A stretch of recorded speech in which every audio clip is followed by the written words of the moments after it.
Kansas faces ranked Colorado on Saturday in an attractive non-conference game at Allen Fieldhouse, and the Jayhawks are feeling pretty good about themselves after the events of last week. They went to Maui and swept 3 games. The championship game victory in overtime over Dayton was a thriller, and KU beat writer Jesse Newell was there. He stopped by the studio to discuss Jayhawk hoops on SportsBeat KC, presented by Big O Tires. It's Wednesday, December 4th, and I'm your host, Blair Kirchhoff. And because it's Wednesday, we'll hear from Chiefs quarterback Patrick Mahomes. He met the media today and covered plenty of topics, but mostly this week's big game at New England against Tom Brady and the Patriots. We'll run his weekly meeting with reporters in its entirety. But first, let's hear about the Maui wowie performance by the Jayhawks. Jesse Newell covers KU for the Star and the Wichita Eagle, and he's here. This is the first time we've had a chance to talk, Jesse, since the Maui Invitational, or is it the Jim Maui Maui Invitational? Pretty close, yes. It's somewhere in there. Kansas won that tournament, and I got to tell you, I watched that game, the championship game, from a sports bar near my home. Place was packed. You had K-State fans and KU fans because K-State started about an hour later. So, but even Kansas State fans who were watching the first half of their game were just glued to the KU game. It was that compelling and that interesting. A lot to talk about. I know we're several days after, and we'll get to the upcoming game, big game against Colorado here soon. But I couldn't wait to talk to you about the Kansas Dayton game because it was so much fun to watch and so tense, and playing it in a little gym in Maui kind of added to the atmosphere and the ambiance, and I could feel it on TV. Yeah, and for those people who haven't been to Maui, it is sort of kind of like a bucket list place, just because it is so unique, and kind of a lot of factors come together to create that. We're a couple blocks away from the Sprint Center here talking, Blair, and I think a lot of times those crowds are really bad because it just seems like everybody's kind of around their buddies and they don't really want to cheer, and it's kind of uncool to cheer or stand up or be excited. Unless Iowa State and KU are playing in the Big 12 tournament. Which is exactly the point I was going to get to, which is, so Dayton brings like half of the city of Dayton with them, and KU obviously brings their fans. So you have a gym that has a low ceiling that has about 2,000 seat capacity. So you have 1,000 crazy fans on one side and 1,000 crazy fans on the other side. So, like, even before the game starts, there's a "Let's Go Dayton" chant, and then 2 minutes later, there's a "Let's Go Jayhawks" chant. And it's like both sides are trying to one-up each other. Not only that, you're in paradise. I mean, everybody's in a great mood, and the stakes are not that high. It's just sort of fun basketball. It's not like March Madness where everybody's so tense. Oh my gosh, if you lose this game, the season's over with. It's like, it's November. If you win, then great. If you lose, okay, there's a few more months of the season to go. So you add all that up, and it really is one of the best atmospheres for college basketball if there's the entire season. I mean, you just add those factors together. And so, what you saw on the sports bar was exactly what it was like in person. It was super loud. Bill Self said it was one of the most helpless times he's felt coaching, just because it was so loud in the building. It was hard for him to get communication to his players, even from the bench a few feet away. So yes, amazing atmosphere, amazing game, and KU prevails in overtime, but I think both sides left that one probably feeling pretty good about themselves. And a lot to talk about in that game. You wrote a lot about it. You and Gary Bedore both did. I guess I don't know where to start, because I typically we would start about how the game ended, how it got to overtime, but I actually want to start at the beginning of the game. When Dayton came out and was on fire from the three, I kind of had flashbacks to the Auburn NCAA tournament game where Auburn never cooled off and just ran away from KU. Dayton came out, I think, made first five triples. 5 for 5, yeah. And Kansas was, and they were open looks, largely open looks. So what does that tell us about KU? Well, and you mentioned the Auburn game, how they got eliminated last year. If you go 2 years back, I'm sure you remember that game, which was the Villanova game, which obviously also had a lot of three-pointers go down in that one as well. This one was probably a little more similar to the Villanova game, to be honest with you, because Dayton, which is rare for college basketball, had 5 different guys who could shoot threes at all 5 positions, which is similar to what Villanova had, and it makes a very difficult matchup for Udoka Azubuike, because even when KU's playing 4 guards, Azubuike has to guard somebody. And if you remember that game, at some point, KU kind of just had to take Azubuike out. Get him out, right. And so for Kansas, they kind of started in a defense where Azubuike was kind of patrolling the lane, but again, it left somebody open on the perimeter, and Dayton was very happy to take those shots. And big picture-wise, we can get to more discussions of this later, but this Kansas team looks to be pretty good defensively. They've got length. They've got guys who can slide. They have a rim protector on the back, and Udoka Azubuike. Devon Dotson is quick and can get steals. Marcus Garrett has great instincts. All these things put together, but that's really the one bugaboo is that they allow a lot of three-point shots. And when other teams make those shots, it looks like Dayton, and it's a very competitive game. Now, I'll also say the other side of that coin, which is KU kind of did the same thing against BYU. BYU missed those shots, and KU comes away with a blowout victory. So it seems like, maybe two parts for one part, like 2 games you're going to have the other teams miss them, and you're going to win pretty easily. And then the one game that the other team makes them, you could be in serious trouble on any given night. So for Kansas, guarding a 5-out look is very difficult when you're trying to play even one big in Udoka Azubuike. So for Kansas, down the stretch, they finally, they tried zone, they tried different things in there. And then finally Bill Self got to where he switched all 5 spots late. And he even admitted afterwards that, hey, I should have done that earlier. It was my fault for not doing that earlier. But KU was somewhat successful doing that late against Dayton to kind of at least get out to shooters, even if there was mismatches like a point guard on David McCormick, things like that. But they were at least able to limit those 3-point shots a little bit late. And because of that, that kind of helped them get the victory. So I think with about 5 minutes, was it about 5 minutes left when Dayton had the 8-point lead? Yeah, I think it was around the 8-minute mark. Okay, 8-minute mark. And I thought, okay, look, as you said, it's low stakes. It would have been a nice win, but low stakes, and Kansas will end up losing this game. I thought Dayton at that point started taking some questionable shots early in the shot clock and kind of rushed 3-pointers that helped Kansas get back in it. And I've said this all along. In Azubuike, Kansas has the player nobody else has. And they took advantage of that as they were mounting their comeback at the end of regulation.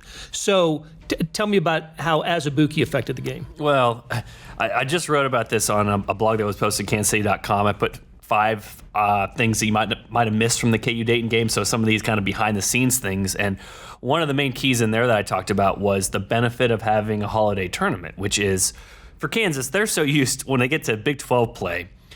Bill Self runs these plays. He's run a lot of them over and over again. But when you face Oklahoma State for the second or third time in a season, these plays don't work because Oklahoma State has you scouted and the other team knows what plays are coming. Well, if you're Dayton and you come into this tournament, you're not expecting to play Kansas. Even if you wanted to do some prep work before, you're thinking, okay, Michigan State in the semis, you're hoping to play them a good game, but you're not thinking, okay, Kansas. So third game in 3 days for Dayton, they aren't ready for what Kansas runs. And so you saw Udoka really take over because Kansas was running their sets and doing things where in later games, I promise you, in January and February, Udoka's not going to get that position. He's not going to be dunking the ball. But for Dayton, they're not ready for it. You have 18 hours to prepare, whatever the case may be. So in those sorts of matchups, in those sorts of games, Udoka can really take over. KU did a good job of getting the ball, executing. I know I wrote about Marcus Garrett doing a lot of things late to be able to get him the ball, but Bill Self, great job calling plays. And then again, they were working for Kansas, but working for Kansas a lot because Dayton, if they had a game or a day or two more to prepare for that, might not work as well. But for Kansas, you got to take credit for executing the plays and doing them right. And Udoka was the beneficiary of that for most of that game. So as regulation is winding down and Kansas takes the lead, and it looks like Kansas has a pretty good chance to win this in regulation, I'm thinking Azubuike is going to be the MVP of the event. Mm-hmm. He's at that point he had his whatever it was 29 or whatever it was, had good numbers and had dominated, and he'll be the MVP. Dayton throws in the long 3-pointer to send it to overtime, and then Devon Dotson plays really well in the extra period. He ends up becoming the most valuable player of the Maui Invitational. Yeah, they shared it. But of course, Udoka Azubuike, they asked him afterwards who was going to get the trophy, and Udoka said, I am, and Devon said, he is. So that's kind of how that thing went in the postgame. Okay, I didn't realize that. I thought it was good. Okay, they deserved it. They actually deserved to share it, I would think. And Dave Odom, as you know very well, he's run the Maui Invitational for a long time, long-time coach, and he kind of commented from the back row, like, we'll get you both one. So there will be one of those trophies on both of their mantles at some point. Devon will not have to fight Udoka for that one. By the way, running the Maui Invitational, nice job. Nice job. It's a good gig. Anytime you're in Maui, it's a good gig. Me and Gary had a good gig this last week, so I'm not going to deny any of these things that happened. But Yeah, it is paradise for a reason, and the weather there was absolutely perfect.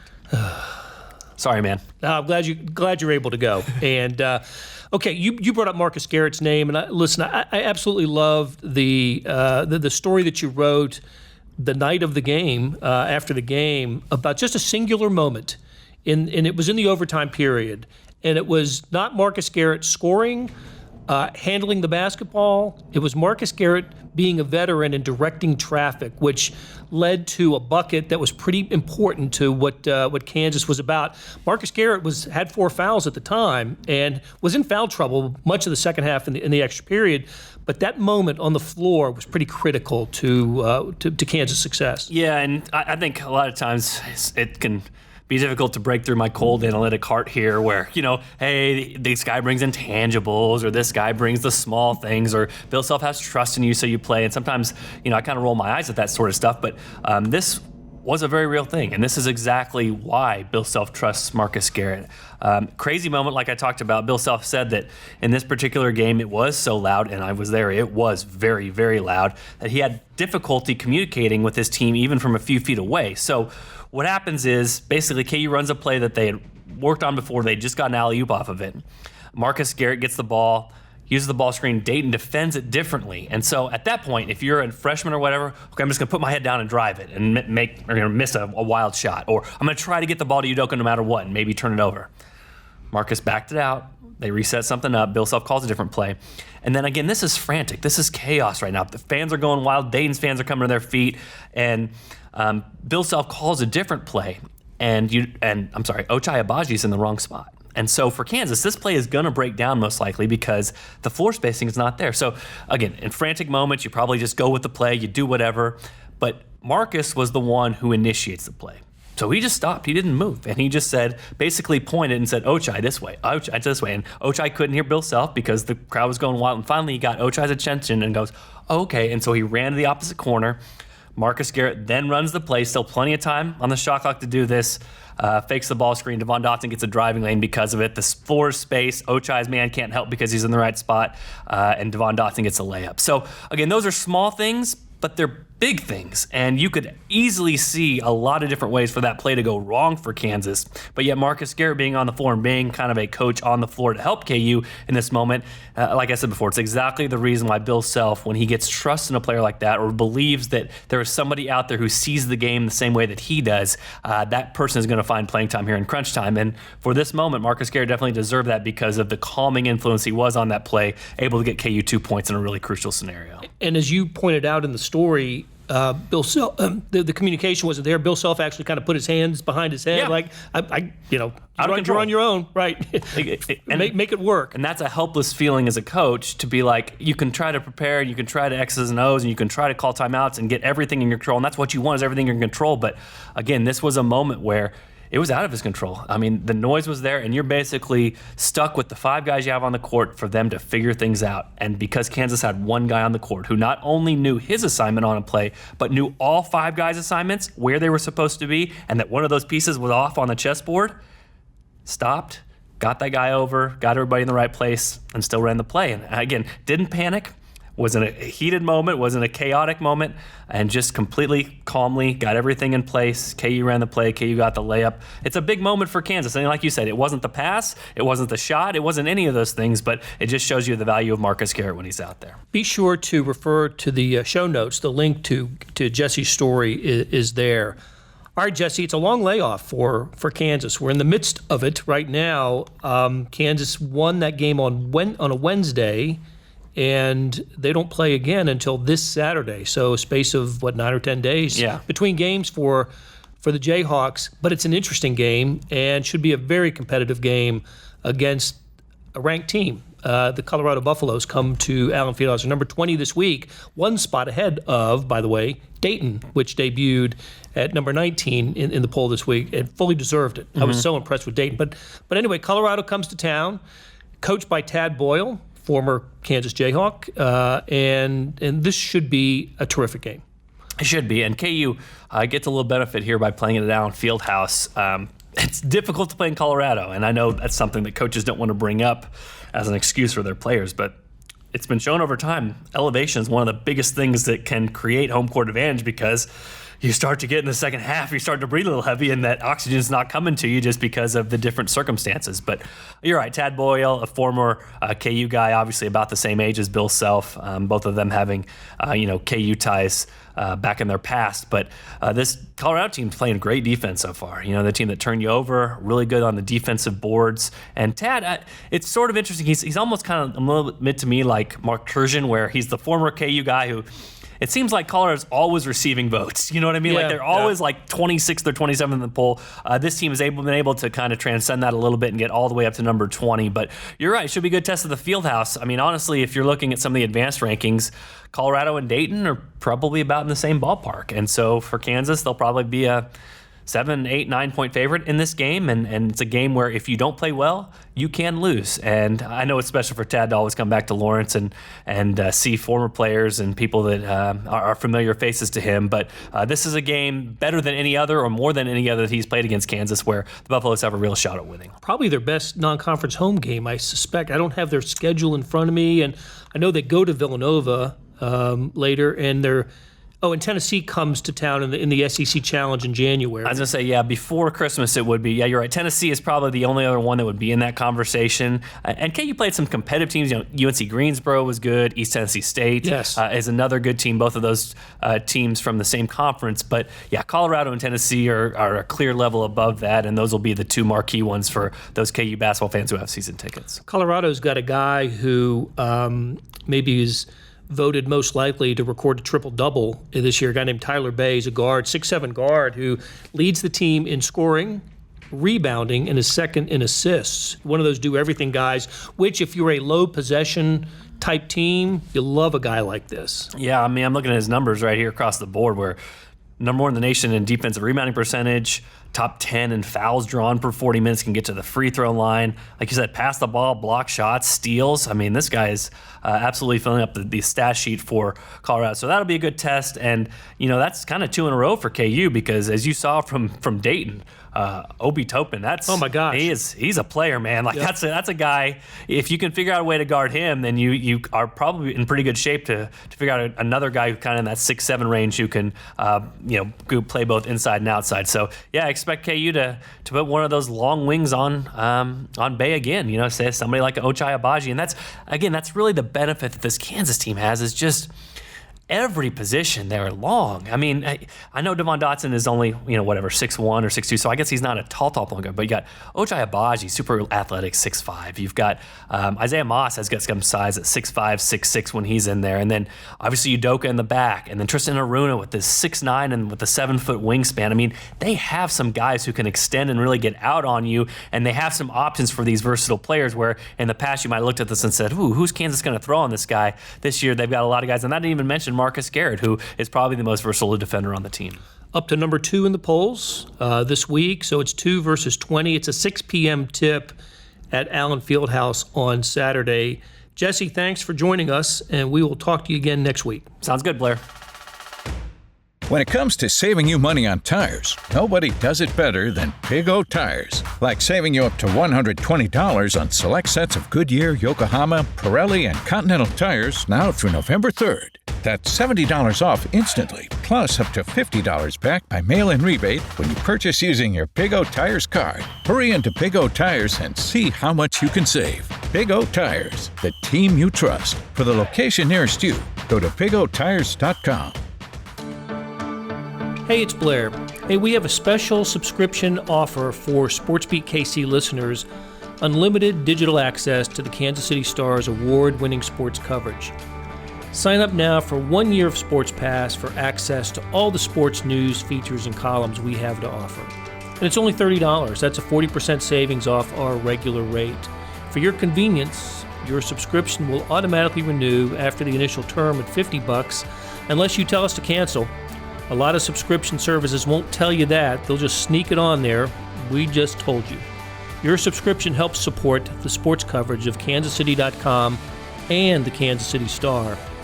Please visit kansascity.com/SportsBeatKC offer to get this special offer. And as always, thanks for listening. As he does every Wednesday, Patrick Mahomes met with reporters at the Chiefs training complex. Most of the questions centered around Sunday's game at New England between division leaders. We also heard Mahomes' thoughts on last year's 2 meetings against the Patriots. Did he watch tape of the AFC title game? And how long does he believe 6-time Super Bowl champion Tom Brady will play?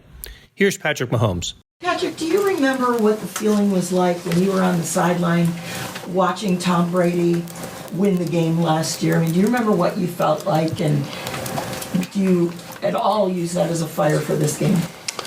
Obviously, when you lose to a team, you're going to want to beat them the next time that you play them. But, I remember being on the sideline and having full confidence that our defense was going to make the stop. And they got really close to us several times on that drive. And so, you never feel like you never had that defeated feel until after the game is over, I guess you would say. I had the utmost confidence the defense was going to get that stop in that possession, and we just camped a little short.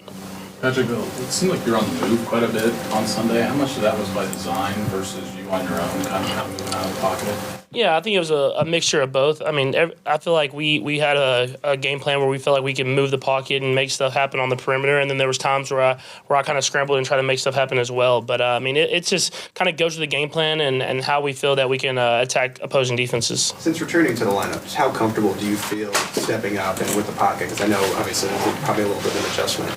Yeah, I definitely feel confident. We've kind of gotten our whole O-line group back now, and so I feel like I've gotten better and better at stepping up. I think as seasons go on, I kind of mentioned it during the bye week, I feel like there's sometimes I drift back, and I just have to keep working on keeping hitching in the pocket whenever I have a clean pocket so I can make those throws downfield. What is your takeaway from watching Lamar Jackson as well as Deshaun Watson and the success that they had against the Patriots this season?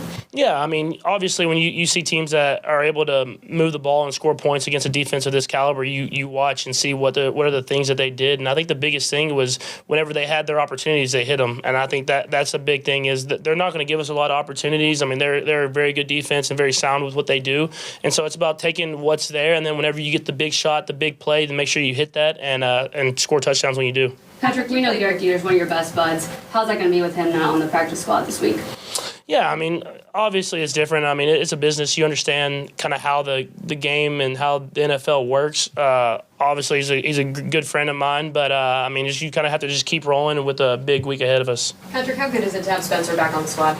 Yeah, it's really good to have someone that can come in with familiarity with the offense and someone that can go out there and run and get the tough yards and also catch the ball coming out of the backfield. And you don't have to worry about him having to figure out protections because he's been in this offense and understands, and he's played against his team, and he understands how to kind of help you out in the backfield protection-wise as well. In terms of protections, Patrick, I know last year playing the Patriots twice, they did a lot of different things at both games. Just how much of that experience will help you and the offensive line understand what you may see given how different they sort of play week to week? Yeah, it's definitely helped me out even to this season in general. The way they've presented different things that maybe we didn't expect or that they kind of did that were unscouted looks, and being able to adjust on the fly. It's a team that they're going to have stuff that we necessarily didn't prepare for because they're going to do stuff that they haven't done maybe in 2 or 3 years. And so we've watched the tape, we've went back and tried to look at everything that they could possibly do. But whenever we get these unscouted looks, it's about me finding the best way to get us into the best play and not take these negative plays and still keep the offense moving. Can you explain, whether it was back in October last year or even in the AFC Championship game, what that feeling is like as a quarterback when you know it's a good defense and you see something that, I haven't seen yet? What's that feeling like for you as you're trying to get the snap off but also get the team in the right position? Yeah, you just have to try to quiet your mind, I think, is the biggest thing. You have to understand that you can't be perfect every single time, even though you want to be. And you have to just find ways to get the ball out of your hand. The good thing about this team is we have so many playmakers that I don't have to be perfect every single time. I can just get the ball to guys like Tyreek or Kelsey or Sammy or all these guys, and that they can make plays happen. And so that's something that I think I learned after the first time I played these guys, where I was maybe holding the ball a little bit too long, and I try to adjust to that when we play them in the playoffs. And whenever we play them this year, I'll try to do the same things. Pat, one thing you've tapped into, I think especially this year, has been the free plays. Just what's been the key with the cadence, and how do you think you've been accomplishing that so frequently? Yeah, I think it's just kind of trying to catch the teams off guard. I mean, we try to change the cadence and do different things as much as possible so teams can get the jump off the ball that they want. But just trying to find ways to just find any advantage that you can to get yards. And in this league, those little things can be huge at the end of games. What influence asked about the different defenses that maybe you're going to see something you haven't seen. Does that change your film work at all? I mean, just because it might not appear in film, so what's the point? Or do you go back even further years than you might on a normal team? Yeah, I think we always kind of go back and see how they've played us, and especially teams that we've played a lot of times to a few years back and stuff like that. But I think the biggest thing that I learned, I think the difference between the first time I played these guys and the second time is to not get rattled, just to kind of see what it is, understand that it might be an unscouted look, and just find the best ways to get us into the best way that I think that we can get positive yards on. How much time did you spend watching that AFC Championship game from last year? I mean, obviously, I watched it right after we played them, just to kind of see what. I mean, even though we didn't have another game, I wanted to still learn from that game and get as much as I can going into the off season. And then I watched it again this year. So, I mean, this week I meant. So it was just kind of those two times. And then, I mean, obviously we have them in cut-ups and stuff like that when we're looking at certain plays or certain breakdowns. But as far as through and through, I think just those two times. You mentioned Tyreek. He had a really big game, the regular season game up there, and they did a really nice job against him last time. That's what they're good at. Yep. Finding something and taking it away. I mean, what's that chess game like during the week? Get yourself ready to make sure that you can get your best players in a position where they can't take them away. Yeah, you have to prepare for whatever they're going to do. If that's going to be doubling Tyreek, doubling Kelsey, doubling Samuel, whatever it is, we just have to prepare ourselves to be able to move those guys around and get them open in the best way that we think possible. But I think the biggest thing is just taking what's there. And I mean, if you watch the Texans game, I mean, they were doubling Hopkins a lot, and they were doing stuff to take away him. And Deshaun hit Kenny Stills or Will Fuller, and you just have to take what's there whenever it comes down to it. Obviously, we want to get Tyreek the ball in any way possible, but whenever they do whatever they can to take him away, it's about these other guys stepping up and making plays. What influence has Eric Bieniemy had on this offense and on you the last couple of years? Yeah, I think the details and the way he's able to kind of control the room and get the best out of every single player is a big thing. I mean, he holds you to a high standard. He holds you to the standard that you need to be perfect with every single rep that you get in practice. And I think that details and that standard that he holds everybody to elevates everyone's game. Couple more guys. Nationally, I think people talk about every year this could be the last year of Tom Brady. Is that something that maybe the competitiveness in you thinks about? This could be my last crack at getting a W over who's the greatest quarterback of all time. Yeah, I mean, I've known for a while that it's not going to be the last year anytime soon. I mean, he's still playing at a high level, and unless he just doesn't want to play, which I don't see. I mean, I guess I expect to see him for at least a couple more years. And I mean, whenever you play a guy like this who's won all these championships, you want to go out there and give your best effort, obviously, and you want to try to find a way to win. But at the same time, it's a team game, and we're going to go out there and just try to do whatever we can to come out with the win. Patrick, you've faced a lot of elite defensive players so far this season. Just Gilmore, just what stands out about his game and what he's able to do inside their defensive scheme? Yeah, I think the understanding that he has, of the defense is what's the biggest thing for me. I mean, he really understands what the offenses are trying to do, and he tries to take that away, and he understands what's going on not only with his guy, but with the pass rush or the other guys around him. And I think that's the biggest thing that's had him have this such a great season this year and last year. And I mean, he's obviously physically gifted the way he's able to play man coverage, zone coverage, or whatever it is, but he understands the whole concept of the defense, and he understands what the offense is trying to do to exploit it. That's okay.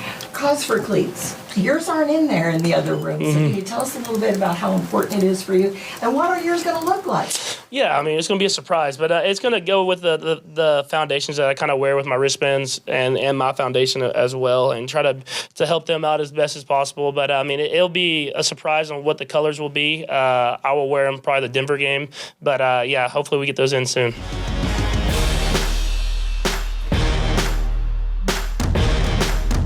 Mahomes and his cleats for charity, a good way to end the episode. Thanks to Derek Donovan for producing today's show, and links to the stories can be found in the show notes and on kansascity.com. And where you can leave a rate and review, please do that. It helps. We'll be back Thursday for another SportsBeat KC, where we talk sports in Kansas City every day.